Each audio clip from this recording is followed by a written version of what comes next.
So, Janthir Wilds has been out for over a week, and just like always, a new expansion means a new utterly broken builds. End of Dragons added Condi Virtuoso, which is still the gold standard for DPS builds, and then Soto made Condi Scourge ridiculously strong. Even now, after a couple of nerfs, it is still very good. And now with Janthir Wilds, it is Revenant's turn. Revenant's new spear weapon is so ridiculously broken that honestly I kind of expect them to nerf it as I am recording this video. This is easily the most overpowered weapon in Guild Wars 2 history, and it is once again very easy to play. With just a tiny bit of practice, I was able to do almost 50k damage with this weapon on condition Renegades. The build is also very spammy, so there's no long, complicated rotation to memorize. You can even play the spear on Condi Quickness Heralds, with a pretty similar rotation. On that build, I was easily able to do more than 40k DPS, while giving quickness to my teammates. Revenant Spear is entirely broken, and I recommend you give it a try soon, because it will definitely get nerfs. Probably sooner rather than later. Actually, if you're watching this video in the future, scroll down right now to the pinned comment under the video.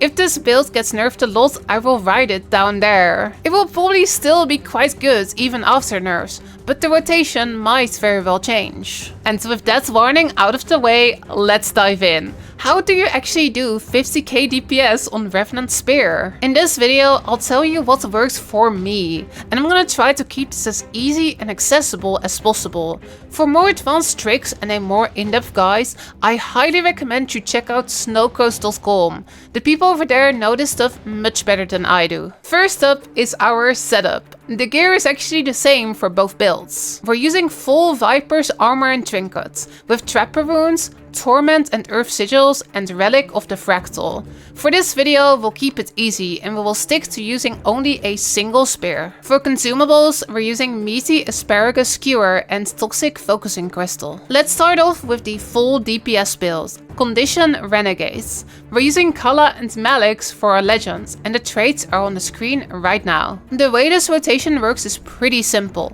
We basically keep swapping between Malix and Kala, doing the same thing over and over. The Malix part of our rotation is really easy. You can think of this as your spam phase. Once you start, you immediately activate your elite skill for big pulsing damage.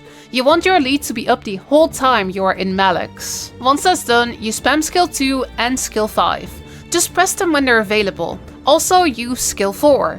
It has a pretty long cooldown, so you end up using it once for each Malix phase. And that is all for the Malix phase. You enter, you immediately activate your elite, and then you spam skill 2 and skill 5.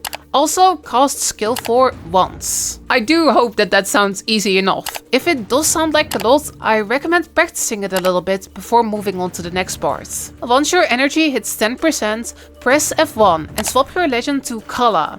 You always want to swap at or below 10%. This triggers your Charged Mist trait, and it will give you more energy to start off with in the next phase. We start off the Kala phase by casting a bunch of our big skills. Start off by casting Ice Razor's Ire, and then immediately Razor Claw's Rage. Also, cast your F3 skill, Citadel Bombardment. For simplicity, I usually like to cast these immediately when I enter Kala, so I go Ice Razor, Razor Claw, F3. These skills use up almost all of your energy. For the rest of the phase, we just kinda chill, once again spamming skill 2 and skill 5 until we can switch back to Malix.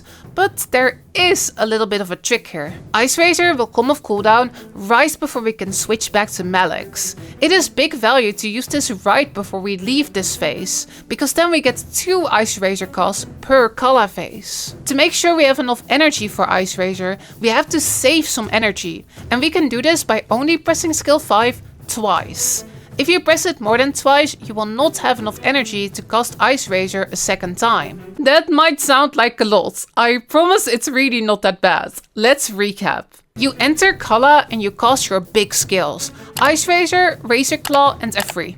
Then you just chill by spamming skill 2 and skill 5. But to save energy, we make sure only to cast skill 5 twice. And then you will have exactly enough energy to cast Ice Razor again at the end of the phase. And then we swap back to Malix. Now we just loop this over and over. If you practice this a bit, it will soon become second nature. Malix. Start with your elite, then spam skill 2 and skill 5. Also cast skill 4 somewhere. Kala. Start with Ice Razor, Razor Claw and F3. Then spam skill 2 and skill 5. But this time only cast skill 5 twice to save energy. And then end with Ice Razor. Now we just repeat this over and over. I swear to you that once you try this in game, it will all click and make sense to you. And that is basically all there is to this build. You will do crazy damage by doing this. In fact, this build is so incredibly strong that even if you mess it up a bit, you will still do really good damage. And now, with the basics out of the way, it is time for the advanced stuff.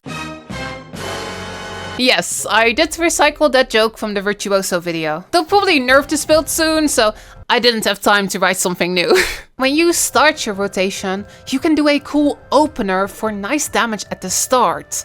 This is actually pretty worth doing, because the damage of this build takes a while to get going. To do the opener, start in Kala, cast Ice Razor, 5 and Razor Claw, and then swap to Malix. Then you just do the normal rotation that we discussed. Easy. Your opener is literally 3 skills. Just practice it a couple times to get the muscle memory. More advanced stuff. You can also play roughly the same build, but with Quickness. Then you can support your teammates by giving them Quickness, while still easily doing more than 40k DPS. This is pretty wild. You can literally be a support while out DPSing almost everyone. Yeah, this is definitely getting nerfed. To play this variant of the build, swap out your traits for these ones. You are now a Herald instead of a Renegade, so instead of Kala you will now use Glint. Your gear stays the exact same. The rotation doesn't change very much, but instead of doing Kala phase, you now do a Glint phase. Start Glint phase by activating Facet of Element and Facet of Strength, and then immediately blowing them up by pressing them a second time. This is really good damage, so we will wanna do it both at the start and at the end of this phase. Now spam skill 2 and skill 5 like before. After a couple seconds, also activate Facet of Darkness and Facet of Chaos. We keep these up for the rest of the phase to give our teammates Quickness. Once our energy hits 10%, once again activate and blow up Elements and Strength for nice damage, and then switch to Malix. Apart from that, we just do the exact same rotation as before. For both of these builds, there are a couple of extra advanced things that you can do to push your damage even further, like for example proccing weapon swap sigils. But even without doing any of that, I was doing crazy damage with these builds. But if you do want to push the numbers a bit more, I highly recommend checking out the guides on snowcrows.com. And that was everything you need to know to do crazy damage with the Revenant Spear. By practicing this for just a little bit, you will do so much damage that all the bosses in this game will literally melt. If you want to see more easy build explanations like this, definitely let me know in the comments. I'm a little bit scared that this video won't last very long, but I've also got similar videos on my channel for Condi Virtuoso and Condi Scourge. If you have any questions, drop by my Twitch stream over at twitch.tv/LeRanancy. I stream this game 5 nights a week and I am always down to chat about this stuff. Thank you so much for watching and I will see you next time.